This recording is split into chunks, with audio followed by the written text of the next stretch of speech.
Michael Porter Jr. could be the 6'10 sniper that the Lakers need to get themselves over the top and be one of the better teams in the NBA and a perennial playoff contending team this season and moving forward.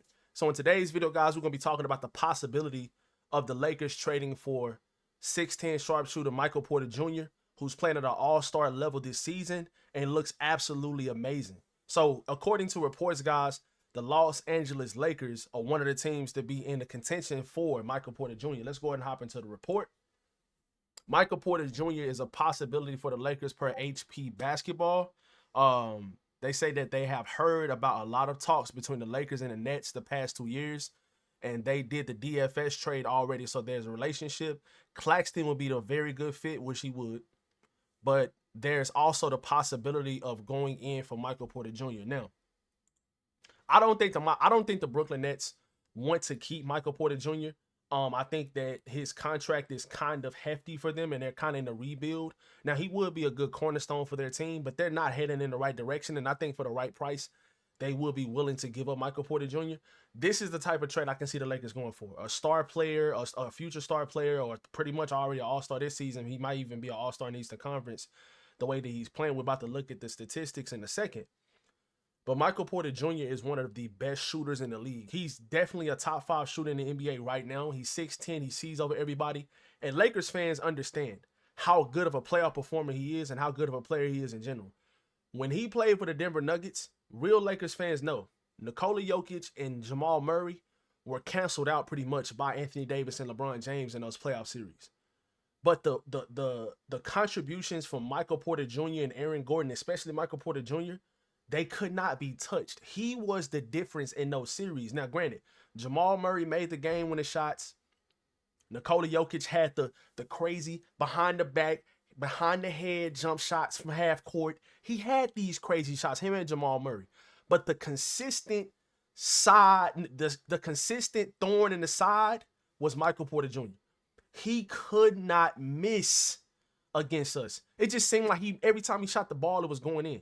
And if we were to get a player of that caliber and a shooter of that caliber, because granted, the Lakers are the worst three-point well, I think they might have been, I might think they might be 29th now, but they're one of the worst three-point shooting teams in the league. Granted, they do have good three-point shooters. Austin Reaves, Rui Hachimura is a 40% three-point shooter. LeBron James is a 35-36% three-point shooter. He's kind of shooting lower than what his averages have been the last couple of years. Luka is a high volume, but he's still a good three-point shooter as well. Jake LaRavia percentages are higher than what he's shooting, so they have some good shooters on this team. But Michael Porter Jr., if he came over to this team, he would be the best shooter on the team. And he's 6'10", he's able to score the ball, he's able to move off of screens and pump fake, get to the rim with the size and things of that nature. He would just add another element to this team that we don't have right now, and it could really, really make us unguardable. So let's go ahead and hop into his stats right quick. And I know what you guys are thinking about the fit with Michael Porter Jr. defensively. And to be honest with you, that would be a major question.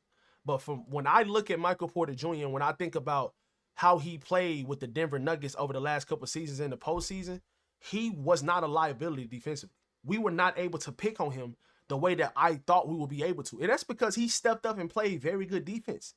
We would be so hard to guard. Y'all got to think about it. The Lakers would be so hard to guard with a guy like Michael Porter Jr. He is 6'10". You would have LeBron, Luka, Michael Porter Jr., and DeAndre. That is 4 people in your starting lineup that is 6'8" and taller. That is hard to guard. And then on top of that, there will be a lot of size on the defensive side of the ball as well. Now, granted, JJ Redick will have to figure out some things defensively like he did with this team that was not special defensively last season after the trade deadline. After the trade deadline, the Lakers had a top 5 defense in the entire NBA. I think it was even top 3 at one point. They had one of the better defenses in the league, and that team was not just this talented defensive team or a bunch of strong defenders left and right. They weren't, right? So maybe the Lakers go out and try to find some other guy that can come in and play defense for them primarily, right? That go along with some Marcus Smarts or go along with some Jared Vanderbilts, things of that nature. But if you were to trade, and I'm not saying that this is the trade that I would target, guys. I'm not saying that. I'm not saying that Michael Porter Jr. should be the primary guy that the Lakers trade for. But if they were to trade for him, you just have to imagine how hard this offense would be to guard. There would be no excuse for us not to have the best offense in the league and just be that juggernaut offensively. They just can't be guarded. The only way that we're going to be stopped is if we're having an off night offensively, which I don't see how four of the 5 guys in your starting lineup can all go for really five of them. All 5 of the guys in your starting lineup of Luka, Austin, Michael Porter Jr., LeBron James, and DeAndre Ayton. All 5 of these guys would be able to go off for 20 to 25 plus any given night. You would literally have probably even more than that, at least. Let me say that, at least 20 to 25 points any given night. Michael Porter Jr. would make this offense unguardable. And like I said, I don't primarily think that he should be the primary target. I think you need to primarily go after a guy that's defensive minded. But like I said, Michael Porter Jr. is not someone that teams look at and they go and seek him out in pick and rolls, or they try to go find him in pick and rolls and try to torch him defensively. Like, he's not the greatest defender in the world, but he got so much size and he has the ability to stay in front of the ball. Now, does he act kind of lackadaisical sometimes, like Rui Hachimura? Yes. But I do think that on a team that he's trying to win on and things of that nature, like Denver, he won't be as lackadaisical on the defensive side of the ball. So that could definitely help. Now, in general, guys, he's averaging 26 a game this season, 8 rebounds. That's another good thing. When it comes to rebounding the basketball, Michael Porter Jr. would get in there, get his nose dirty, and try to get in there and get some rebounds. He averages 7 rebounds a game, and he's 6'10", so he should be averaging that many rebounds. So when you add him alongside LeBron James, Luka Dončić, who are good rebounders, and DeAndre Ayton, who I would wish he was a little bit of a more consistent rebounder, but he's a pretty good rebounder himself, averaging about 9 rebounds a game this season. So Michael Porter Jr. has played 33 games this season with the Brooklyn Nets. He's shooting almost 50% from the field. He's shooting 40% from 3, and he's shooting 85% from the free throw line. These are all phenomenal numbers, and these are all high volume numbers without a lot of talent around him either. We all know how good of an offensive player Michael Porter Jr. is, regardless of if he is the number 1 option, which he is right now with the Brooklyn Nets, or if he's trying to fit in with other stars on the team and trying to help win a championship. We've seen him do that as well. He's tested, he's battle tested in both ways. He's probably going to be an all-star if he stays in the Eastern Conference. If he doesn't get traded, which he probably is going to get traded before the trade deadline. But if he comes over to the Lakers or comes over to the Western Conference, he might not be able to make the all-star game then. But at the same time, regardless if he's an all-star or not, the way he's playing like an all-star. And this is as him being the number 1 option. So, and it's not like, oh yeah, what is he going to do when he doesn't have the ball in his hands all the time? We've seen that version of Michael Porter Jr. as well when he's played for the Denver Nuggets the last couple seasons, and he's been an absolute sniper for that team. Jokic just used to just hit this guy, and he used to just shoot the ball right over people. He don't see him. It's like he has such a nice, beautiful, fluid jump shot that's like he actually jumps, and he does not see his defenders. And I think that having that alongside Luka, LeBron, and Austin Reaves would be so broken. So like I said, guys, I don't want to sit up here and act like this is actually going to happen, but you really have to consider the relationship the Brooklyn Nets and the Lakers have had the last couple years. Now, granted, they did not trade for Kyrie Irving. They did not make the trade for Kyrie Irving, which was kind of surprising, but I think the assets now are a little bit different, and the way that the CBA works now is a little bit different from a couple years ago as well, with how strong and powerful expiring contracts are. And especially with that other recent report coming out, the Lakers trying to trade for multiple lower tier first round picks and give up their 2031 or 2032 first round pick that's supposed to be a higher, more valuable first round pick. They're trying to give that up for a lower tier first round picks, like 2 or 3 of them. So if they were able to do that, they would definitely be able to make a Michael Porter Jr. type trade and possibly make another trade. Now, there's a lot of reports going around talking about the Lakers are one of the teams that's interested in Giannis Antetokounmpo, and they don't really want to make a lot of moves because he could possibly be available this summer. Me personally, I would not try to go for that. I would try to go all in right now and try to win a championship with this team and try to build with this team that you have now, because you just don't know what might happen this summer.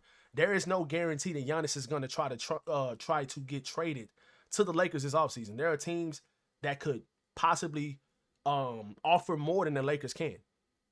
Now, me personally, if Giannis was on the table, Austin Reaves is a player that I would be willing to trade for Giannis. There are only like 2 or 3 players in the NBA right now that I would be willing to give up Austin Reaves for. And one of those players is Giannis Antetokounmpo. So, like I said, but me personally, what I would prefer to do is the Lakers to try to go all in this trade deadline. If you can, try to get as many assets as you can try to go all in and make the right moves for this team right now. Now, is Michael Porter Jr. the #1 trade target for this team? No, he's not. For me, he's not. But he would be a great fit with this team offensively, and I think that defensively, he's not as bad as people think he is. And I think he would be able to fit him in alongside LeBron James, DeAndre Ayton, Luka Dončić, and Austin Reaves, especially when Austin gets back. So this would be a good move for me, in my opinion, guys, if the Lakers were to make a move for a guy like Michael Porter Jr. because he would just fit in so well offensively. And I don't think he's a bad defender as like everybody think he is. Now, he's not a great defender. It's not like he's prime Tony Allen or anything like that. I'm not being delusional here. But I just don't think he's as bad of a defender as people look at him to be, especially when he's playing on a team and trying to win a championship. He's shown that. He wasn't getting picked on defensively. None of those guys were getting picked on defensively. They don't have rim protection. Jokic is not a rim protector. Jamal Murray is not a strong defender. Now, they did have Aaron Gordon, and they did have Christian Braun as well. That was pretty decent defenders, but Christian Braun, the year they won the championship, was not a great defender like he is now.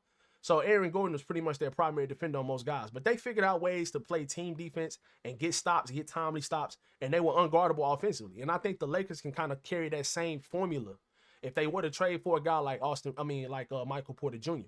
If they were to trade for a guy like Michael Porter Jr., they can carry that same formula. Now, offensively, this team can be even better than that Nuggets team was a couple years ago because you have three elite, three-level scorers in Austin Reaves, LeBron James, and Luka Dončić. Those guys are really good at all three levels of scoring, and they're all good at facilitating and getting their teammates involved. You would be able to mix and match these lineups, and you would be able to get guys more rest because you would have so much offensive firepower and you wouldn't be as bad defensively as I think a lot of people think that this team would be if you was to trade for a guy like Michael Porter Jr. So let me know how you guys feel about this Michael Porter Jr. possibly trading for Michael Porter Jr. In the comment section below, guys. Would he be a guy that you guys would prefer? You got to think about now. He's only 27, so he'll be able to grow with Luka. He will be a star alongside Luka and possibly even Austin Reaves as well. He will be a star alongside these guys, and you would have a very good core moving forward. You know, if LeBron stays here, if he does stay here, obviously I think he'll take a pay cut at the end of this season. And if he stays here, you have that core. If you just have the core of Michael Porter Jr., Austin Reaves, and Luka Dončić moving forward, and you try to build around those guys defensively, I think that'll be pretty scary. So let me know how you guys feel about this possibility in the comment section below. Thank you guys so much for watching today's video, man. If y'all enjoyed, y'all be sure to drop a like and subscribe to the channel. Thank you guys so much for watching today's video, and I'll catch you guys in the next one. Peace.